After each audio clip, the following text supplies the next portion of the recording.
할렐루야, 주님께서 우리와 함께 하십니다. 그 믿음과 소망을 가지고 하나님께 나아가는 믿음의 사람들 다 되시기를 바랍니다. 기도하겠습니다. 참 좋으신 하나님 감사합니다. 3월의 첫날입니다. 하나님께서 우리에게 새 날, 새 달을 주시고 주님 앞에 말씀을 더 가까이 하게 하셨으니 참 감사합니다. 그 말씀의 역사를 체험하는 귀한 날이 되게 하여 주시옵소서. 하나님의 말씀을 행할 때 주님께서 베풀어 주시는 은혜가 충만함으로써 세상에 증거하는 우리 모두가 되게 하시고 주님 말씀을 따라서 오늘 하루도 열심히 살아갈 수 있도록 힘주시고 능력이 되어 주시기를 원하올 때 예수님 이름으로 기도드립니다. 아멘. 찬송가 213장 부르겠습니다.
레위기 1장 1절서부터 17절 말씀입니다. 오늘부터 저희 함께 레위기를 나누게 됩니다. 여호와께서 회막에서 모세를 부르시고 그에게 말씀하여 이르시되 이스라엘 자손에게 말하여 이르라. 너희 중에 누구든지 여호와께 예물을 드리려거든 가축 중에서 소나 양으로 예물을 드릴지니라. 그 예물이 소의 번제이면 흠없는 수컷으로 회막문에서 여호와 앞에 기쁘게 받으시도록 드릴지니라. 그는 번제물의 머리에 안수할지니 그를 위하여 기쁘게 받으심이 되어 그를 위하여 속죄가 될 것이라. 그는 여호와 앞에서 그 수송아지를 잡을 것이요 아론의 자손 제사장들은 그 피를 가져다가 회막문 앞 제단 사방에 뿌릴 것이며 그는 또 그 번제물의 가죽을 벗기고 각을 뜰 것이요 제사장 아론의 자손들은 제단 위에 불을 붙이고 불 위에 나무를 버려놓고 아론의 자손 제사장들은 그 뜬 각과 머리와 기름을 제단 위에 불에 있는 나무에 버려놓을 것이며 그 내장과 정강이를 물로 씻을 것이요 제사장은 그 전부를 제단 위에서 불살라 번제를 드릴지니 이는 화제라. 여호와께 향기로운 냄새니라. 만일 그 예물이 가축대의 양이나 염소의 번제이면 흠없는 수컷으로 드릴지니 그가 제단 북쪽 여호와 앞에서 그것을 잡을 것이요 아론의 자손 제사장들은 그것의 피를 제단 사방에 뿌릴 것이며 그는 그것에 각을 뜨고 그것의 머리와 그것의 기름을 베어낼 것이요 제사장은 그것을 다 제단 위에 불 위에 있는 나무에 버려놓을 것이며 그 내장과 그 정강이를 물로 씻을 것이요 제사장은 그 전부를 가져다가 제단 위에서 불살라 번제를 드릴지니 이는 화제라. 여호와께 향기로운 냄새니라. 만일 여호와께 드리는 예물이 새 번제이면 산 비둘기나 집 비둘기 새끼로 예물을 드릴 것이요 제사장은 그것을 제단으로 가져다가 그것의 머리를 비틀어 끊고 제단 위에서 불사르고 피는 제단 곁에 흘릴 것이며 그것의 모이 주머니와 그 더러운 것은 제거하여 제단 동쪽 재 버리는 곳에 던지고 또 그 날개 자리에서 그 몸을 찢되 아주 찢지 말고 제사장이 그것을 제단 위에 불 위에 있는 나무 위에서 불살라 번제를 드릴지니 이는 화제라. 여호와께 향기로운 냄새니라. 오늘부터 저희가 레위기 말씀을 나누게 됩니다. 레위기 그러면은 여러분들 즉각적으로 어떤 반응을 보이시냐? 어려운 책이다. 그렇게 생각을 하십니다. 어려운 책 맞습니다. 그러나 그 어려운 책, 중요한 책이기도 합니다. 왜냐? 하나님께서 이스라엘 백성과의 관계를 세우신 그 관계의 원칙을 드러내신 책이 바로 레위기이기 때문에 그렇습니다. 물론 거기에는 여러 제사의 규정과 또 제사장에 대해서 또 여러 규례에 대해서 기록을 하고 있기 때문에 어렵기는 어렵습니다. 저희도 말씀을 읽다 보면은 반복되는 구절이 많고 또 반복되는 모습이 많기 때문에 헷갈리기도 하고 또한 그 여러 부분에서 이렇게 읽기가 또 넘어가기가 힘든 부분도 적지 않아 많기 때문에 이 레위기 말씀 우리가 힘들다 그렇게 느끼는 게 아닌가 하는 생각이 듭니다. 그러나 여러분 이 말씀 속에 또한 여러 재미있는 여러 또 우리가 이스라엘을 조금 더 이해하고 하나님에 대해서 조금 더 알게 되는 많은 구절들이 있으니까 여러분들께서 기대함으로써 오늘 한 달 동안 저희가 레위기를 나누게 되는데 이 말씀을 통해서 새로운 은혜를 날마다 받으시는 여러분들이 되시기를 바랍니다. 오늘 말씀 보니까요. 여호와께서 회막에서 모세를 부르셨다 그랬습니다. 이 회막, 성막이라고도 하는데 이 회막은 우리가 잘 아는 대로 출애굽기에서 하나님께서 이스라엘 백성에게 이렇게 하나님의 거할 곳을 지어라 라고 명령을 하십니다. 그리고 그 명령대로 회막을 완성한 것이 출애굽기의 마지막이었습니다. 이 애굽을 나와서 가나안으로 가는데 하나님께서 회막을 지으라고 하신 그 말씀 속에서 회막의 완성을 끝으로 출애굽기가 끝이 나는데 그 다음에 하나님이 어떻게 하시느냐 모세에게 그러면 회막에서 이제 어떻게 할 거냐 어떻게 하나님께 영광 돌릴 거냐 이것을 가르쳐 주신 것이 바로 레위기의 말씀이라 하는 거예요. 저희가 1장부터 나누는데 1장부터 7장의 말씀은 제사에 관한 겁니다. 이스라엘이 어떤 제사를 드려야 된다라고 하시는데 이 제사에 대해서 조금 헷갈려 하시는 것 같아요. 워낙에 제사에 대한 표현들이 많이 나오기 때문에 이게 뭔가 헷갈리기도 하고 또한 이것들이 겹쳐서 사용되기 때문에 또 우리가 의구심을 가지기도 하는 것 같습니다. 제가 간단하게 말씀드릴게요. 이스라엘이 하나님께 드려야 되는 제사는 5종류가 있습니다. 5개가 근본적인 제사인데요. 바로 번제, 소제, 화목제, 속죄제, 속건제 이 5가지입니다. 이게 제사의 이름이다, 명칭이다 라고 생각하시면 될 것 같아요. 그 첫 번째 3개는 하나님과의 관계를 계속해서 유지하기 위해서 이스라엘이 반드시 드려야 되는 제사입니다. 꾸준하게 드려야 되는 제사죠. 번제, 소제, 화목제. 번제는 태워서 드리는 제사고요. 소제는 간단하게 생각하면은 곡식으로 드리는 겁니다. 태우되 뭘 태우느냐? 번제는 동물을 태우는 거고 소제는 곡식을 태우는 거예요.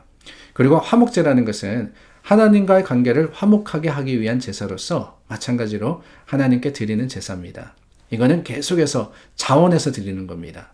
근데 특별할 때 특별한 그 일이 있을 때 하나님께 드려야 되는 의무로 드리는 제사가 있는데 그 두 가지가 속죄제와 속건제입니다. 이 속죄제는요, 그 부지 중에 죄를 지었을 때, 그래서 sin offering이라 이렇게 부릅니다. 죄를 지었을 때 드리는 거고요. 속건제는 어떠한 허물이 있을 때 하나님께 드리는 겁니다. 이 두 가지가 비슷하기는 한데 그 상황에 따라서 이 드리는 제사의 이유와 모습이 달라요. 그래서 이렇게 5가지가 종류이고, 근데 성경을 읽다 보면은 말씀드린 번제, 소제, 화목제, 속죄제, 속건제 외에 다른 제사들의 이름이 나오는데 그래서 헷갈립니다. 이것들은 뭐냐? 예를 들어서 화제, 요제, 거제, 전제 이런 것들이 있는데 이 4가지는 방법을 이야기하는 거예요. 화제라 그러는 것은 불화자를 써서 태워서 드리는 제사는 다 화제입니다. 근데 요제라 그러는 것은요, 흔들어서 드리는 거예요. 제사장이 화목제물의 가슴이나 아니면 곡식단을 높이 들고는 흔들어서 하나님께 드리는 거, 그거를 요제라고 부릅니다. 거제라 그러는 것은 높이 드는 걸 이야기하는 거, 들거를 이야기하는데 흔들지 않고 들어서 드리는 제사, 방법이죠. 그리고 마지막으로 전제라고 되어 있는데 이 전제라는 것은 우리가 잘 알고 있습니다. 전제 부음과 같이 그러면서 바울이 표현을 한 적이 있죠. 붓는 제사, 그러니까 포도주 아니면은 다른 독주를 부어서 드리는 것을 바로 전제라고 부릅니다. 방법이죠. 어떠한 방법으로 드리느냐, 이것이 4가지 종류가 있고 어떤 제사냐, 그 제사의 종류가 5가지가 있는 겁니다. 그래서 이것이 번갈아 가면서 쓰이다 보니까 헷갈리는데 여러분, 제가 중간중간 계속해서 우리가 이 5가지를 생각을 하고 또 4가지의 방법을 통해서 말씀을 나누려고 하니 염려하지 마시고 따라오시기를 바랍니다. 자, 오늘 말씀 저희가 계속해서 나누었는데요. 번제에 대해서 이야기하고 있죠. 소로, 염소로, 또 새로 번제를 드린다라고 하고 있는데 이 번제를 드리는 것, 우리가 먼저 생각해야 되는 것은 하나님께서 이스라엘 자손에게 누구든지 여호와께 예물을 드리라라고 하고 있습니다. 그래서 소나 양이나 또 염소나 새나 이런 것을 가지고 하나님께 드리는 것, 그 근본적인 목적은 뭐냐? 특별한 사람, 특수한 경우만이 아니라 하나님께서 모든 사람을 하나님 앞에 나와서 제사를 드려라 라고 말씀을 하고 계시는 거예요. 중요한 것은 그렇습니다. 제사 그 자체가 중심이 아니라는 것을 하나님은 이렇게 말씀을 하셨던 거예요. 누구든지. 하나님께 드리는 제사에서 가장 중요한 것은 무엇을 드리느냐, 어떻게 드리느냐. 저희가 길게 그 종류와 또한 방법을 나누었지만 사실은 그게 중요한 것이 아니라 제물을 드리는 제사자가 어떤 마음으로 하나님께 나오느냐. 이것을 하나님은 더 중하게 여기십니다. 하나님께서는 계속적인 이스라엘과의 관계를 원하셨기 때문에 그들이 이 제사들을 통해서 하나님께 나오기를 원하셨고, 그렇기 때문에 끊임없이 이스라엘은 하나님 앞에 이러한 여러 모습으로 주님께 나아갈 때 하나님께서 그들 가운데 함께 하시고 하나님의 임재가 그들을 두르게 되는 것이지요. 오늘날로 이야기하면은 우리가 하나님께 드리는 여러 예배가 있습니다. 여러 헌금의 제목들도 있죠.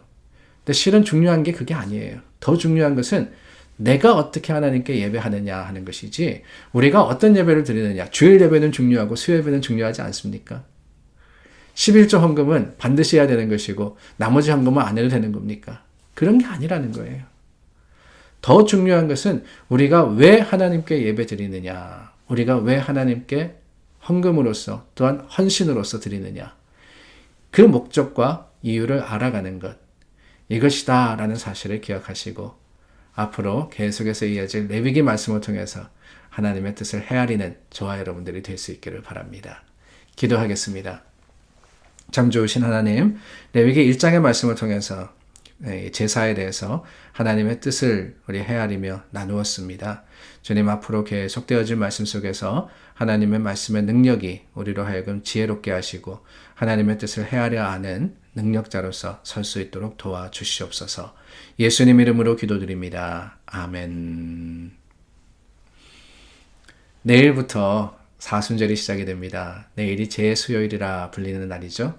이 사순절 동안에는 조금 더 경건하게, 조금 더 하나님을 구하는 모습으로서 주님 앞에 설 수 있기를 바랍니다. 기도하겠습니다.